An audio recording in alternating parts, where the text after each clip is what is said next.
Hi, everybody. This is Arkady Frekhtman. I'm a New York City personal injury trial attorney.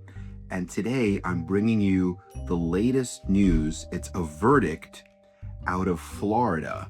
It's actually a federal court verdict, and it's against Tesla, which is a large electric vehicle company with the Autopilot program, the self-driving cars. And this is actually the first true Autopilot case to make it to verdict. It's a case from 2019. So it took about 6 years, but it's the first verdict, and it's a record-setting multi-million-dollar verdict. And I'll let you know how much later on in this video. So let's get into it. It's actually a write-up that came from one of the listservs that I'm a member of called Trial School. And so Trial School has attorneys that are members that provide write-ups of trial. It also has trial programs like voir dire, jury selection, opening statement. They recently had one with a professor of trial evidence that I thought was really good.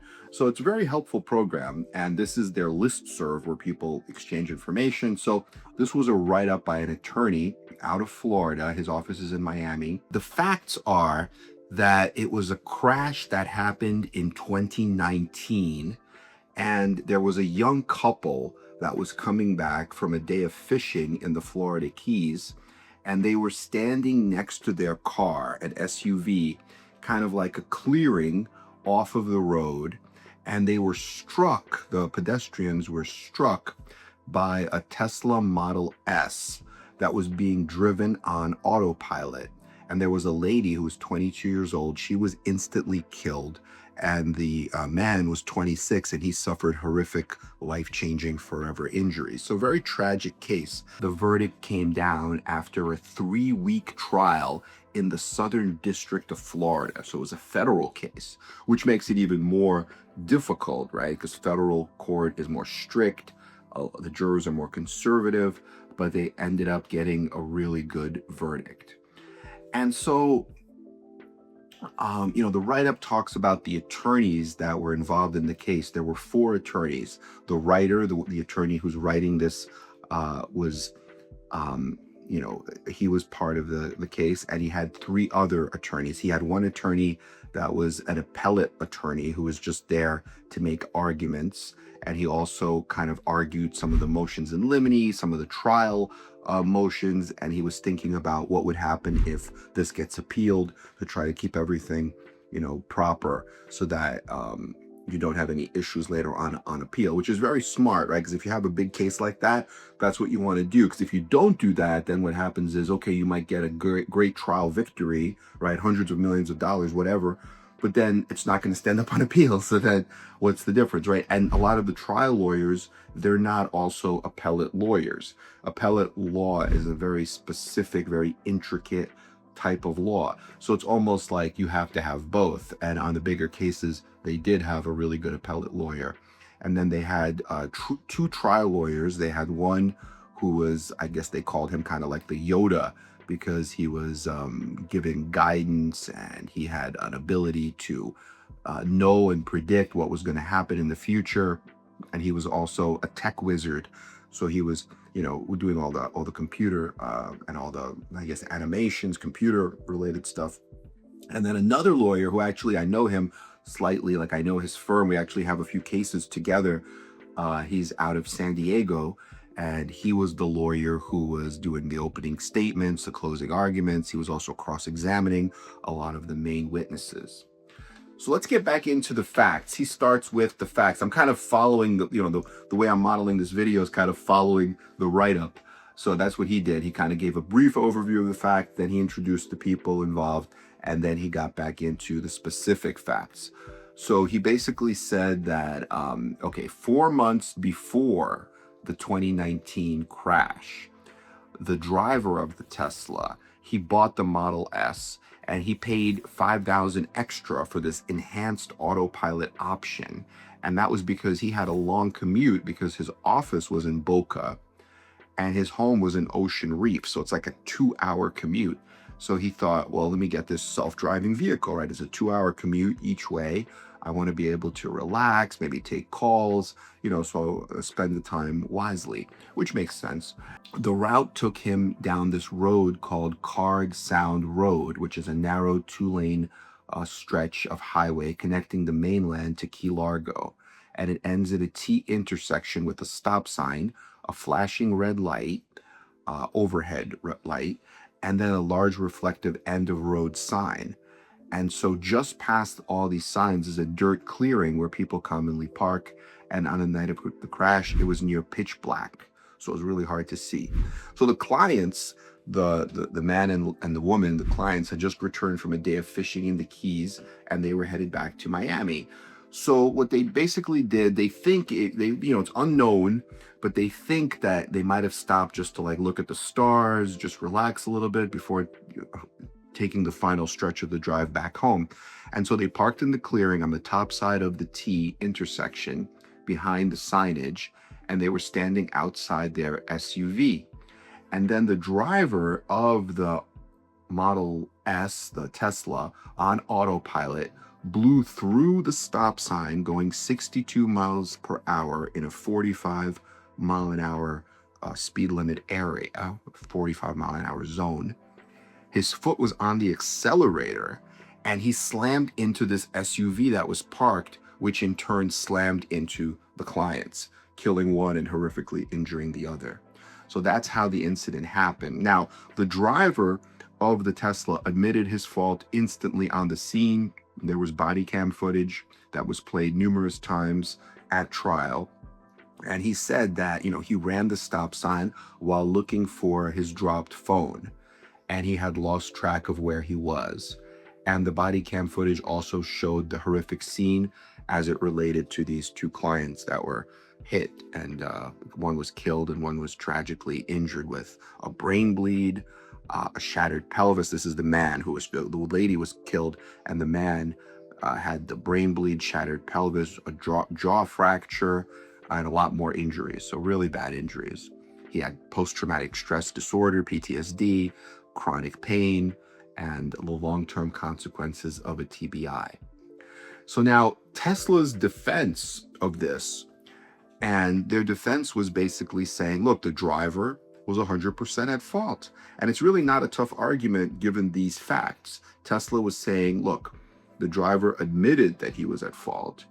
And it's also important to understand, number one, that the autopilot was never designed or capable of stopping at the stop sign by itself. The driver has to press the brakes. So if the driver's pressing the accelerator, and the stop sign is there, the autopilot's not going to stop him. The autopilot's going to go through. And then number two, by pressing the accelerator pedal, right, by pushing down, pedal to the metal kind of thing, by doing that, the driver was overriding the cruise control component of the autopilot. And so those are the 2 points that Tesla made, and they're very good points. Now, you could even be thinking, well, then how is this even a case? Like, what was the theory of liability for the plaintiffs? And so while the driver admitted that he knew he had to stop at the stop sign and the car wouldn't do it for him, what the plaintiff argued was that he did repeatedly also state that he believed the car would give him an alert, kind of like a forward collision warning. So as you're driving, you get an alert. Hey, wait a minute, there's a wall in front of you. You better stop, or there's a pedestrian in front of you. There's, a forward collision warning. Or the car could engage in automatic emergency braking before slamming into a parked car. And this car did neither, leading them to believe that something had malfunctioned in the car, but they didn't know what it was, and they didn't have the data or the evidence to prove it. And we'll get to that in a moment. So in reality, like, this autopilot was no more advanced than other L2 driver assistance systems offered by every other auto manufacturer. But Tesla did this marketing saying that, kind of making everyone believe that this car was the most advanced system on the road. But in reality, that wasn't really true. And for years before the crash, the NTSB, the National Transportation Safety Board, had urged Tesla to implement better driver monitoring systems and to geofence Autopilot, essentially limiting where it could be used to the divided highways it was designed for. And after this crash, the NHTSA ultimately opened up an investigation which concluded that with Tesla recalling every car that ever rolled off the line for deficiencies in its driver monitoring system. And they also wrote a report that concluded that Tesla was an industry outlier in its approach to the ADAS, which is the autopilot system, and that their autopilot system created a critical safety gap in that it simultaneously fostered overconfidence in its drivers while providing the industry's weakest safeguards, resulting in a pattern of severe frontal plane collisions where the crash had been avoidable by an attentive driver. So the next thing that happened was that a corporate defendant tried to lie and cheat. So what happened here was that just like in any crash, the Tesla had like a black box, right? An electronic data recorder, EDR type device. And it primarily shows what the driver was doing, the speed, the pedal compression, whether they were applying the brakes. But in a Tesla crash, there is another subset of data that's recoverable. And that's data, also EDR, but it's from the Autopilot computer, which shows what the Autopilot system was seeing, what it was processing, and commanding in the seconds leading up to the crash. So the plaintiffs asked for this, computer, this EDR information, the Autopilot EDR, and they were told, oh, it doesn't exist, you can't have it. And then, long story short, after tons of searching, they finally located the Autopilot computer, which was being stored by the Florida Highway Patrol, the FHP, in an evidence locker. And Tesla objected to extracting the data, but they secured a court order requiring them to.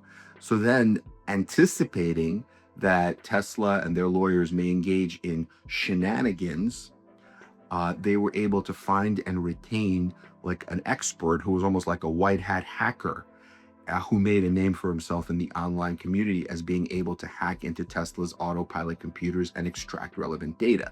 So what they did was they went and they scheduled an inspection, which you can do, in litigation, you do that. It's called a discovery and inspection. So it could be done in any kind of case. Somebody falls somewhere, you go to the scene, you take a look at the place where they fell, you take photos.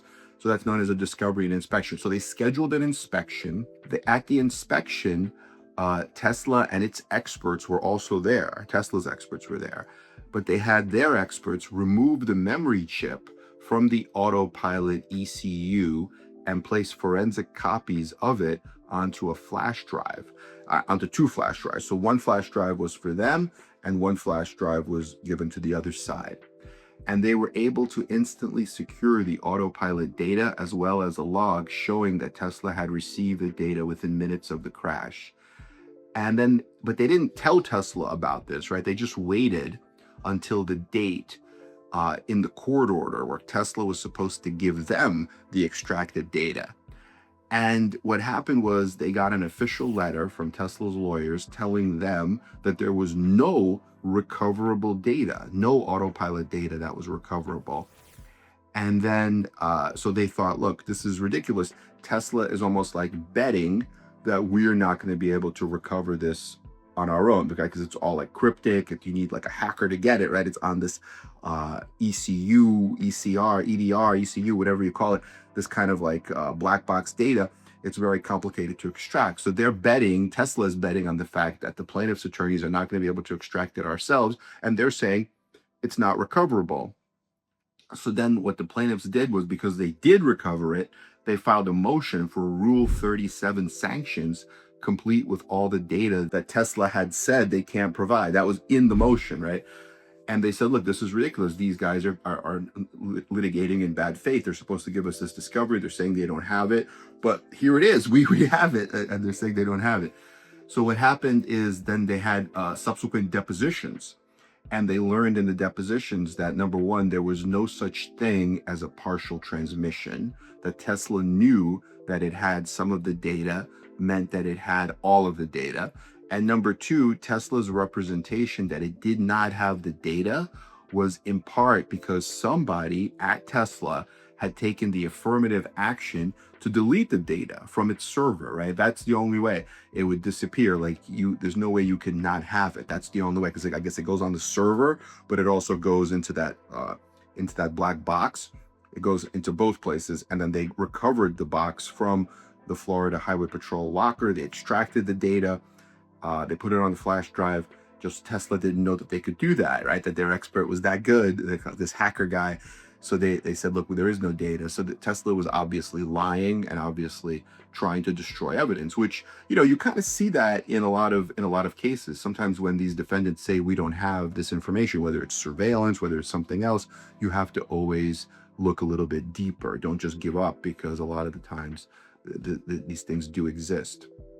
So as a result of this motion, the judge declined to provide the ultimate sanction of striking Tesla's pleadings, but she did one better, and she allowed the plaintiffs to present to the jury Tesla's pre-lawsuit or pre-trial efforts to mislead the Florida Highway Patrol investigators.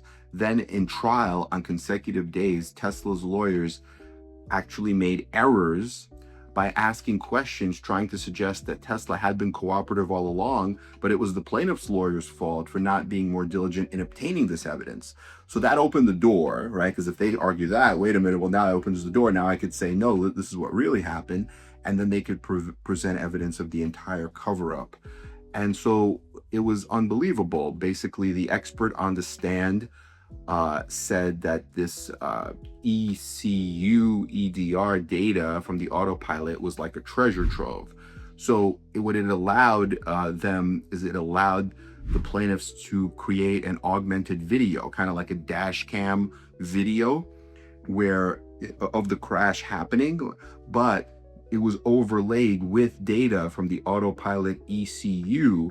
And so that data demonstrated that, number one, that the car detected the end of road, right in front of it. It detected the stop sign. It detected the red light. It detected the lady standing there that it hit, as a pedestrian. Yet it took no action of any kind in response to any of this. And so it detected all these things, 4 things, right? The end of road, the stop sign, the red light, the parked car, 5 things, and the pedestrian. And it did nothing in response. So that showed that the car was defective.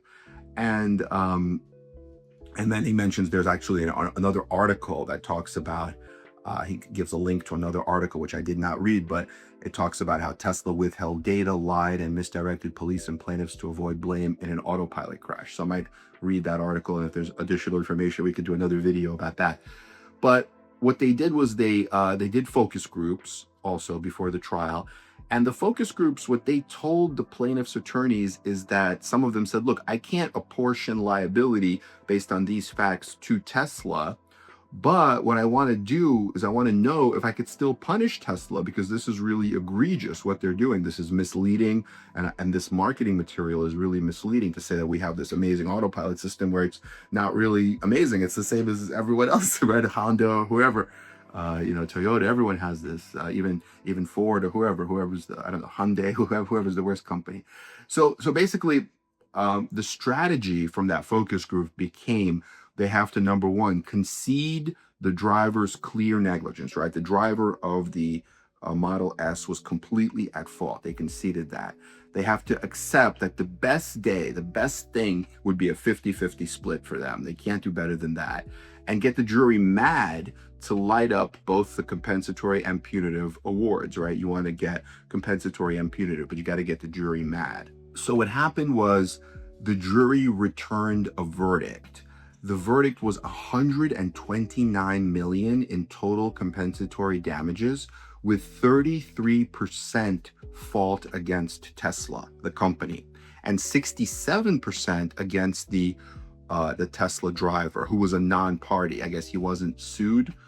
He was a non-party Tesla driver. So, and there was another 200 million in punitive damages against Tesla. So a total of 329 million gross, but because of the apportionment where it's only 33% against Tesla, 242.5 million was the net recovery after reduction for apportionment to the driver. So yeah, so it was a $242.5 million verdict. So an amazing verdict, an amazing verdict, really great verdict. And then they feel pretty good on appeal. And then they were saying at the very end some other things that they did. They thanked their clients for having like this unbelievable courage to stand up and to bring this case, because the way that Tesla kind of treated them was that Tesla was like dragging them through the mud, right? Delaying all along. This is a case from 2019. So it took 6 years to get to trial, which is very long in Florida, and especially in federal court, because federal court is very quick. You can usually get to trial in like a year or two, but on a complex case. So Tesla was like dragging them through the mud, I'm sure, making motions to dismiss, making motions for continuances, kind of like blaming them for even bringing this case, thinking like, how can you even bring this case against us? So he's thanking his clients for their unmatchable courage. And, and basically he thanked the judge. He said the judge was an amazing judge, one of the best judges they could have possibly asked for. And their experts were great. They had an expert who was a former, a female fighter pilot who served in the Navy, a professor and director of the Autonomy and Robotics Center at George Mason University. So this expert was amazing. They had another expert who was more of an accident reconstruction expert. They had another expert who talked about all of the injuries to the man. His name was Dylan, right? All his injuries, symptoms, and how his TBI is going to be life-altering. And then they had another expert who was a doctor, but they waived all the economic damages. They had 4 or 5 million in economic damages, meaning like, lost wages or things like that. But they waived that because they didn't want it to be a low anchor.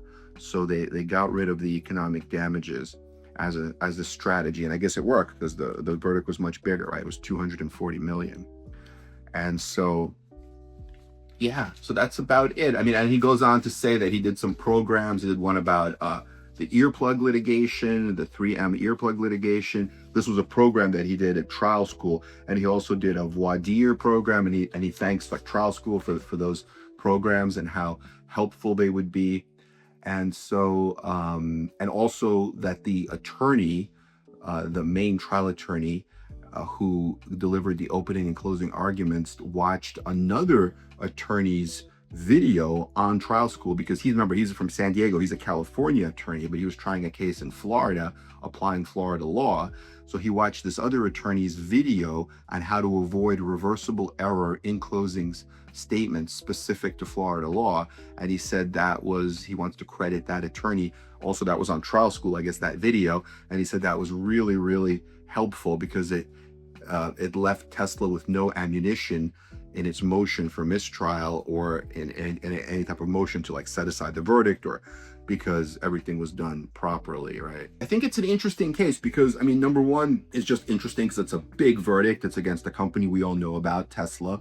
But number two, it's also interesting because it really shows how the defense defends these cases, right? Whether it's by delaying, making motions, almost like shaming the plaintiff and saying, how can you even bring this case? But also when there is evidence that's really, really critical, the steps that you have to go to get it. You have to like go to like an evidence locker and have your own hacker try to obtain this. It really shouldn't be that way, right? Discovery should be an equal and fair exchange, because if the defendants ask the plaintiff for some information, such as like, your medical records, you're not going to say, oh, we don't have any medical records. You're going to give them the medical records, or something else, right? Whatever they might ask for. And if you don't have it, they're going to make a motion for spoliation to say, well, now you can't talk about it at trial, your case should be dismissed, and oftentimes judges will grant those motions. But when it goes the other way and the defendants have something like this EDR, ECU of the autopilot, and they say, oh, that's not recoverable, we don't have it, and they can go ahead and even erase it, voluntarily, and there's not really any kind of sanction except for the fact that you could bring that up, and that got the jury really mad and led to this huge $242 million verdict. So let us know what you think. Please like and subscribe to our channel. We are here for you. Our goal is helping serious injury victims and families. And yeah, that's about it. Okay, everyone, have a great day and talk to you very soon. Bye-bye.